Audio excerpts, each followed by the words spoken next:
Hey everybody, breaking news this morning. The Guardian, the New York Times, and several other outlets that were the first to release the WikiLeaks documents that were released first by then-soldier Chelsea Manning are all calling on the United States government to drop its prosecution against Julian Assange. This is an issue that a lot of folks have been talking about, not in the mainstream media, but Status Coup's been covering this for a while, which we'll get into some of those clips later. But first, let's take a look at this article from The Guardian. Headline: Publishing is not a crime. Media groups urge the U.S. to drop Julian Assange charges. The U.S. government must drop its prosecution of the WikiLeaks co-founder Julian Assange because it is undermining press freedom, according to media organizations that first helped him publish leaked diplomatic cables. 12 years ago today, The Guardian, The New York Times, Le Monde, Der Spiegel, and El País collaborated to release excerpts from 250,000 documents obtained by Assange in the Cablegate leak. The material leaked to WikiLeaks by then, our American soldier Chelsea Manning exposed the inner workings of U.S. diplomacy around the world. And then we're going to skip down here to the bottom, and then we'll kind of cover the whole thing. This last bit is from the actual letter. Obtaining and disclosing sensitive information when necessary in the public interest is a core part of the daily work of journalists. If that work is criminalized, our public discourse and our democracies are made significantly weaker. 12 years after the publication of Cablegate, it is time for the U.S. government to end its prosecution of Julian Assange for publishing secrets. Publishing is not a crime. That is the main issue at stake here. This is really a big freedom of the press question. Right now, the U.S. government is trying to prosecute Julian Assange under the Espionage Act. Really what he did was take this information that was leaked to him by Chelsea Manning and published it. So he is, essentially being, the United States is saying that he's committing espionage and going in and doing all this stuff. Really, this stuff was leaked to Julian Assange, and he published it. Major news outlets have stuff leaked to them all the time that are classified information, and that really here is why we're seeing these outlets finally come out and say something. I'm glad that they are. Let's take a look at a couple clips here, and then we'll kind of react to them. I thought that this one was really tied into exactly what's going on right now. And it will kind of lead us to see is, do we think that the Democrats in Congress, that Joe Biden as president, are going to start to speak out about this? And will President Joe Biden take action? Because he can take action on this. Let's take a look at this clip from 2021. Jordan was interviewing Congressman Ro Khanna. To Ro Khanna's credit, he's one of the few members of the Progressive Caucus who actually comes on independent outlets. So let's take a look at that interview. Here, Jordan is asking Ro Khanna why we can't get progressives to talk more about Julian Assange. Here's his answer to that question. Now to your specific question on Assange, I've been on the record on this that I thought that the indictment was overbroad. I believe that you should be prosecuted if you're actually engaged in the hacking of information on a computer server, or actually facilitating someone to get classified information. But if you are engaged as in publishing and you are the recipient of that information, then I feel that an indictment is too broad and can have chilling effects on the First Amendment and on journalists. So I don't defend Assange from a perspective of substance or morality as others do. But I do think that the indictment was overbroad, and I have First Amendment concerns on the prosecution. What are your more morality concerns? The release. I mean, he released war crimes. I mean, I have to look through everything. I mean, I don't want to. I haven't studied his, everything, what he's done or hasn't done.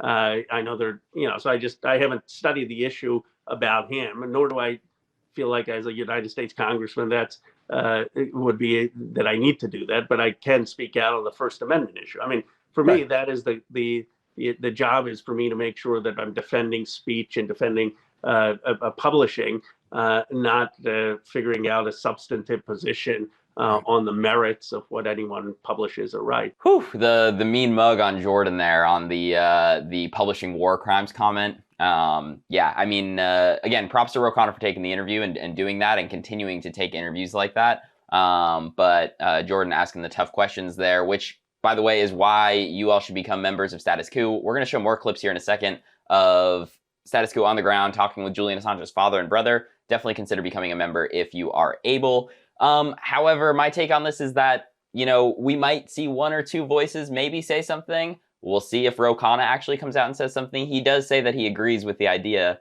that publishing information should be protected, and that it made him uneasy that that was there for press freedom reasons. But we'll see if the Democrats actually come through and do this. If I had to guess based on, you know, even just the further left progressive Democrats right now, if I had to take a guess based on their track record over the past year, I think we're going to hear basically nothing, but I hope I am proven wrong. I'm generally pretty pessimistic about a lot of this stuff, as you may have picked up. But if we look back at the other issues that were, you know, major issues, as this should be, freedom of the press should be a major issue, unless we want to start looking like China or Russia, where the press is becoming more and more controlled by the government. In a lot of those places, it is controlled by the government. But do you want to live in a world where the, you know, good journalists are releasing bad things that your government is doing, that they can go to jail for doing that they can go to prison for the rest of their life? Because Julian Assange is his sentence here, let me see if I can pull it up. It would be for over 100 years. I forget the specific number, but over 100 years in like a high security prison. So if that doesn't send a message to journalists that they should just stop looking into secrets of the United States government, I don't know what does. But this would obviously be a huge issue. But let's look at the Democrats' track record right now on things that they supposedly care about. This should be one thing that they care about. One of them, Roe versus Wade. We saw all sorts of give us money. We're going to make this a major part of our campaign. They essentially won most of their seats on it in the Senate and House races right now, making it a pretty historic, you know, we only Democrats kept the Senate basically the same. They might pick up one seat depending on the Georgia runoff. In the House, they're going to be down by a handful of seats, but it is way better than the losses that were being projected to happen. That only happened because of the abortion issue and Democrats saying they were going to fix it. And then, as I reported last week, immediately Joe Biden is saying, oh, sorry guys, thanks for the votes, thanks for the donations, but we don't have the votes to do anything about it. So looks like we're going to see nothing there. You know, the infrastructure bill, the Build Back Better bill, the Democrats essentially negotiated themselves down. It ended up being a roughly $1.5 trillion bill. It was celebrated as this big thing, but like realistically, a couple of years before, granted he didn't get it done, but even freaking President Trump wanted a $4 trillion infrastructure bill. Progressives had a chance there to hold that bill hostage, saying that they're not going to vote for it until more gets added into it, more meaningful legislation gets added into it. That very well still could have been bipartisan, and not that it needed to be because they only needed Democrat votes to pull it off. But you can pull in more folks to do this. Did they hold it hostage? No, they did not. Not surprised there. Another one, how about supporting real progressive candidates running for office? We covered here extensively the Nina Turner-Shontel Brown race. Shontel Brown is not a progressive. She's funded by Reid Hoffman and all these other neoliberal corporate interests, running against Nina Turner, who is the definition of progressive in America. She was Bernie Sanders' campaign chair. Bernie Sanders is like that. You cannot have a more progressive person, right? You've got Nina Turner against Shontel Brown. The Progressive Caucus obviously decided to come out and endorse Shontel Brown after adding her into the caucus earlier in the year, while Nina Turner was essentially left to dry. I mean, AOC came out and endorsed her literally hours before voting. And, you know, what is that going to do? That's honestly more pathetic than anything. She should have just not said anything. But you really only had Bernie Sanders endorsing Nina Turner in that race. Another example, here in Texas, where I am, with Jessica Cisneros versus Henry Cuellar. And this ties back into abortion that I mentioned earlier. The only anti-choice Democrat in the House of Representatives, Henry Cuellar. And who do the Democrats all come out and support? Nancy Pelosi, Jim Clyburn, all these folks. You guessed it, Henry Cuellar. And we didn't even see a lot of members of the Progressive Caucus. I asked him directly. He's a member of the Progressive Caucus, Representative Lloyd Doggett here in Texas. He was all wishy-washy on not supporting, and he's not going to get involved in the race. Well, the Progressives not getting involved there essentially caused Jessica Cisneros to lose by 200 votes in her primary. We very well could have had another progressive member in the House. To get back to Assange, though, I just don't see this coming to fruition. I hope so. This is a huge, huge deal. Let's see if Democrats in Congress, even Republicans who claim to be free speech in Congress, let's see if Joe Biden comes out and acts. Joe Biden can end this by pardoning Assange. Done. Over. He can do it by himself. Doesn't need a single vote. The reason why I call out Democrats and members of Congress is he's going to need some pressure to do this, I would imagine. But again, I could be very wrong. Let's see. I hope I'm wrong. I hope we see Joe Biden go and pardon him, but that is yet to be seen. Let's take another look at some of Status Coup's on-the-ground reporting here. This is with first Julian Assange's brother, and then we will skip ahead to more with Julian Assange's father, and then we'll talk a little bit more at the other end of this. The Biden administration and Secretary Blinken love to talk about press freedom. They love to lecture states, or say China or Russia or countries in Latin America on their freedom of the press. And what they are met with when, say, they confront China, China holds up Julian and says, well, look what you're doing to Julian Assange. So they lose this moral high ground, that they're trying to enforce on other states. So the hypocrisy, I think, is bare. If you're asking a country to have a free press and you have a journalist in prison, there is a credibility gap there that exists. Of course there's a credibility gap that exists there when, again, he makes the point very plainly right there.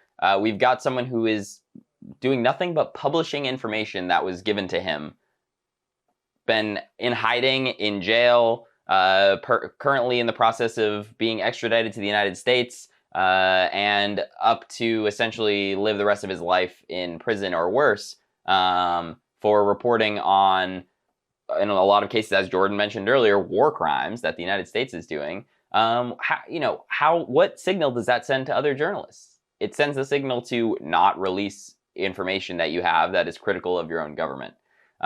Very, very pathetic stuff. Let's go ahead here to the clip from Julian Assange's father now. It's shocking to think that the country that gave the world, enshrined in its constitution, a free press in the First Amendment, has ruined that magnificent artifact by launching espionage charges against a publisher and journalist.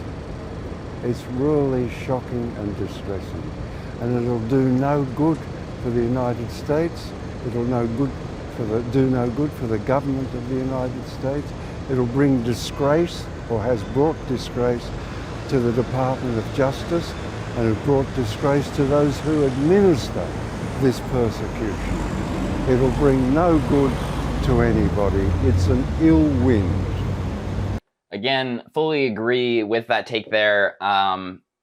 The credibility issue is massive. How can we go on criticizing these other countries, like I'm mentioning, like Russia, like China, who are doing this sort of thing often? How can we criticize them and ask them to do better when we are doing the same thing right here?